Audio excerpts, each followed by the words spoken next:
Em maio de 1980, Mary e Beth Stauffer foram sequestradas por um homem. Elas ficaram presas durante vários dias. E o mais bizarro disso tudo é que o sequestrador permitiu que a filha ligasse pro pai no Dia dos Pais. Ele teve que segurar as lágrimas e tentar não parecer desesperado enquanto falava com ela no telefone. Bem-vindos a mais um vídeo do canal. Se você gosta de conteúdo assustador, bizarro e misterioso, você está no lugar certo. Toda semana tem pelo menos 2 vídeos longos, todo dia tem vídeo curto, então tem muito conteúdo pra vocês. Deixa seu like, se inscreve no canal, compartilha com pessoas que vocês sabem que gostam desse tipo de conteúdo. Comentem também sugestões de temas que vocês querem ver no canal e os créditos e as fontes estão sempre na descrição do vídeo. E agora, bora pra história.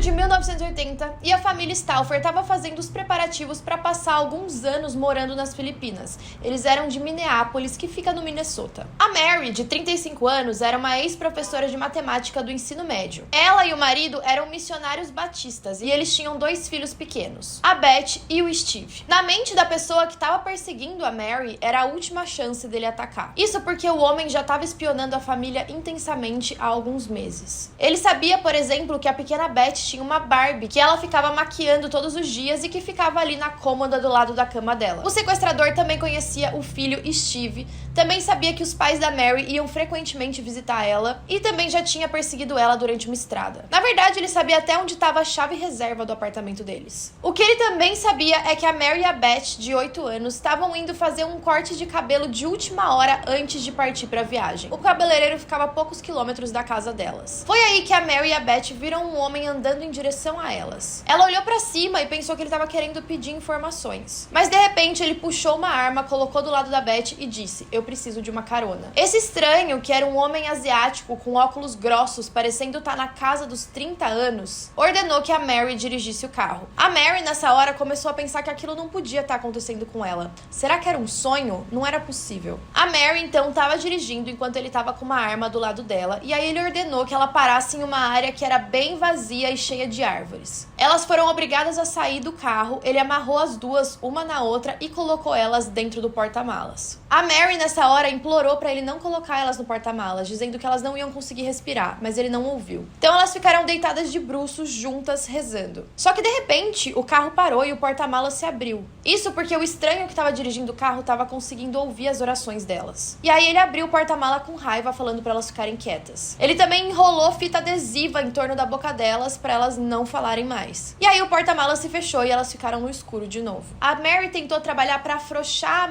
as amarras que estavam na filha dela. Só que em pouco tempo o carro parou de novo. O homem abriu o porta-malas e percebeu que a Mary estava parcialmente libertada, assim como a filha. E aí ele começou a ameaçar as duas. Só que nessa hora, nessa segunda parada, ele não prestou muita atenção aonde ele estava parando e 2 garotinhos se aproximaram curiosos para ver o que estava acontecendo dentro daquele porta-malas. Um ficou na frente do carro e o outro caminhou de fato até o porta-malas para ver. E aí ele viu 2 pessoas no porta-malas, uma adulta e uma criança, as duas amordaçadas. E aí ele disse: "Uau!" E antes que ele conseguisse terminar a frase, o homem agarrou ele e colocou ele no porta-malas também. A mãe e a filha, a Mary e a Beth, não sabiam o que estava acontecendo, mas elas sentiram que alguém entrou ali. A Mary começou a ouvir alguém choramingando, e aí ela começou a perceber que aquilo era uma criança. E aí elas descobriram que o nome dele era Jason e ele tinha só 6 anos de idade. Elas começaram a conversar e falar que elas estavam com medo, e ele comentou que ele precisava visitar o vô e a avó dele no dia seguinte. E nessa hora, o medo dos 3 estava em um nível muito alto. A polícia logo recebeu ligações sobre um garoto chamado Jason Wilkman, que tinha sido sequestrado e colocado no porta-malas de um carro. Também foi relatado que o homem que sequestrou ele tinha cabelos escuros. Só que nessa hora, as autoridades ainda não tinham ideia que a Mary e a Beth também estavam desaparecidas.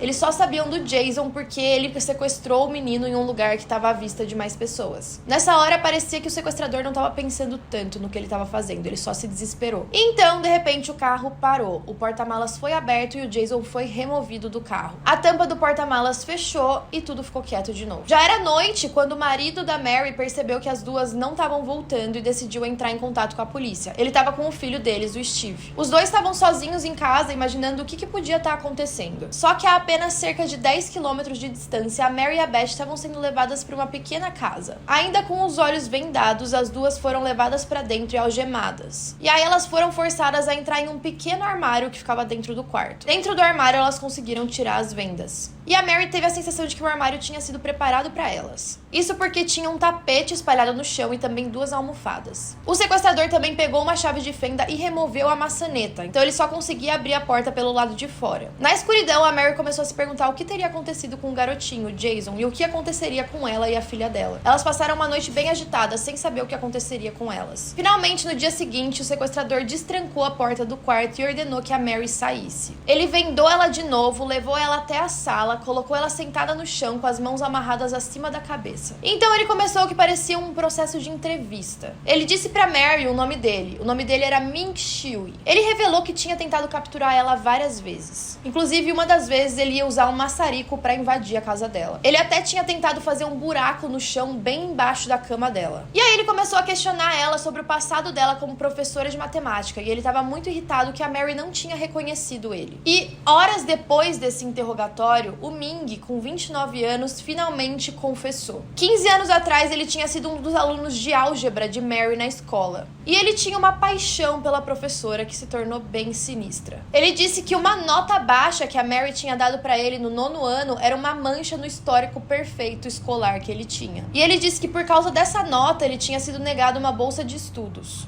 E aí, sem dinheiro para ir para a faculdade, ele teria sido forçado a ir para o Vietnã e também sofrido como prisioneiro de guerra. Ele disse que tudo aquilo era culpa da Mary, mas o pior de tudo é que toda essa história que ele bolou era mentira. Na verdade, ele era um estudante e atleta muito talentoso. Ele estava no time de luta livre, ele jogava futebol com os amigos na escola. Ele até foi eleito da escola como o mais provável de ter sucesso na vida. Mas ali em casa ele era solitário, isolado da família e muito reservado. Ele estava completamente falido e ele não tinha capacidade nenhuma de ter um relacionamento com qualquer pessoa. O problema é que ele queria desesperadamente ter esse relacionamento. Durante anos, o Ming mantinha uma lista de atrizes favoritas. Ele ficava escrevendo fantasias sobre elas, nas quais ele estuprava elas e depois elas ficavam implorando por favores sexuais pra ele. Mas pelo menos uma das mulheres nas fantasias do Ming não era uma atriz, e sim a antiga professora de matemática dele. Quando a Mary e a Beth já estavam desaparecidas há 48 horas, tinha um grupo de mais ou menos 300 pessoas, incluindo voluntários e a polícia procurando por elas. Mas a busca estava sendo infrutífera. Agora, com a Mary amarrada na sala de estar do Ming, ele ficava se gabando que ele tinha cometido o crime perfeito. E aí ele até acabou revelando pra Mary o plano que ele tinha, e de acordo com ele, tinham 3 etapas. A primeira parte era encontrar a Mary, a segunda era se vingar, e a terceira parte, de acordo com ele, dependia da Mary. Infelizmente, a Mary foi estuprada pelo Ming diversas vezes, todos os dias, e o que ela não sabia é que ele estava gravando todas essas sessões. De acordo com o Ming, essa era a forma dele se vingar dela. E com o tempo, os ataques sexuais foram aumentando, mas de acordo com a Mary, ela conseguiu manter isso em segredo da filha. No começo, o Ming falava que a Mary precisava demonstrar mais carinho por ele. E ela disse que não, que ela era casada e que ela tinha jurado fidelidade ao marido. Só que aí o Ming começou a fazer um jogo mental. Primeiro ele perguntou se a Mary já tinha visto alguém morrer por asfixia, e ela disse não. E aí o Ming disse, então você vai ver a sua filha. Ele pegou um saco grande e transparente, colocou sobre o rosto da garota, e aí ele disse, demora cerca de 4 a 5 minutos. Você gradualmente expirará todo o oxigênio da bolsa. A bolsa se contrairá em volta do rosto dela, ela perderá a consciência e morrerá. Ele também disse, se você for estúpida o suficiente para deixar sua filha morrer, eu vou matar seu marido e filho também. E a Mary respondeu, senhor, vou perder toda a minha família. E aí quando ela viu ele fazendo isso com a filha, ela disse, tá bom. Ela foi até ele e deu um beijo na bochecha dele. O Ming disse que aquilo não era suficiente, então ela teve que dar um beijo na boca dele, e aí ele levou o saco pra longe. A Mary aguentou isso por muito tempo. Ela e a filha eram alimentadas 2 vezes por dia, e só depois de 10 dias que ele permitiu que elas tomassem banho. Depois disso, o Ming foi se soltando um pouco. Eles tiveram alguns momentos de conversa normal sobre a Bíblia, sobre Deus e sobre tópicos comuns também. O Ming também logo voltou para a rotina dele, ele administrava uma loja de eletrônicos. Nem mesmo os empregados do Ming tinham a menor ideia do que estava acontecendo, ele só seguiu a vida normalmente. Foi nesse momento que o Ming permitiu que a Beth ligasse para o pai para falar Feliz Dia dos Pais. Ele já estava conversando mais com a Mary, ela pediu para que a filha pudesse fazer aquilo, já que eles não tinham notícias dele, e a ligação é de cortar o coração. O pai da Beth teve que ter muito autocontrole para não falar nada, não demonstrar nada, até porque ele não sabia o que o Ming poderia fazer com as duas, caso ele demonstrasse qualquer coisa. E essa foi a ligação. Hello, Dad? Yes, Bethy. Are you okay? Is Mommy okay? Yes. That's good. Oh, Daddy? yes. Happy Father's Day. Oh, thank you so much, sweetie.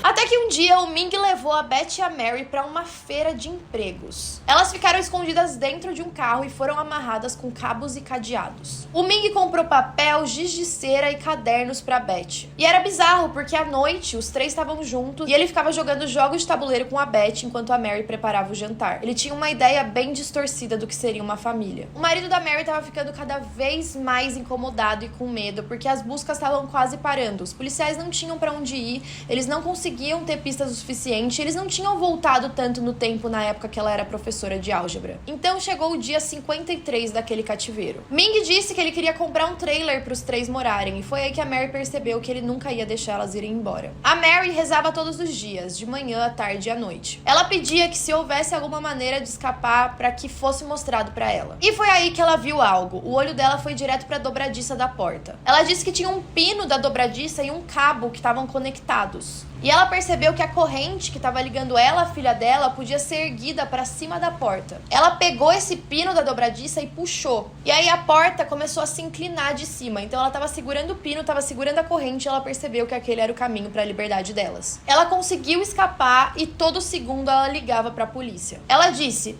"Essa é Mary Stauffer, a vítima de sequestro de Arden Hills, e eu gostaria que alguém viesse nos buscar." A Mary e a Beth conseguiram sair da casa e ficaram esperando sem fôlego ali no quintal do Ming. Ele não estava em casa porque ele estava trabalhando. Minutos depois, 2 policiais pegaram as duas e elas ainda estavam acorrentadas. A polícia imediatamente conseguiu prender o Ming no prédio de escritórios onde ele trabalhava. E então surgiu a pergunta: se o Jason, o garoto de 6 anos sequestrado, não estava com as duas, com quem ele estava? Quando ele estava na cela dele, o Ming insistiu que tinha deixado o Jason em um campo vivo. Então, em troca de uma acusação de assassinato menor, ele levou as autoridades para o lugar onde ele tinha dito que tinha deixado o Jason fugir. Infelizmente, os investigadores encontraram o corpo do Jason na floresta. O crânio dele tinha sido atingido por um objeto contundente. O Ming, então, foi acusado pelo sequestro da Mary e da Beth e também pelo assassinato do Jason. No primeiro dia do julgamento, a Mary foi até o tribunal para enfrentar seu sequestrador. E o Ming não ia descansar. O Ming, de repente, saiu da mesa onde ele estava, levantou e foi em direção a Mary. Infelizmente, a Mary não sairia ilesa dessa. Para ele, a Mary teve a indecência de escapar dele e arruinar todas as fantasias que ele tinha. E aí, infelizmente, ela foi atacada enquanto ela estava testemunhando. Dessa vez, ninguém conseguiu deter o Ming. E não se sabe como, mas ele conseguiu levar uma faca até o tribunal. Ele colocou a faca contra a garganta dela e, de acordo com a Mary, a faca devia estar muito afiada, porque ela não sentiu dor. Ela só sentiu a pele dela descolando e o sangue jorrando. O corte passou pelo queixo, do lado da boca dela e pela bochecha. A Mary precisou de 62 pontos, mas felizmente ela ficou bem. Ele foi condenado pelo assassinato e pelo sequestro e pegou 40 anos de prisão. Não sei vocês, mas eu achei que a pena foi um pouco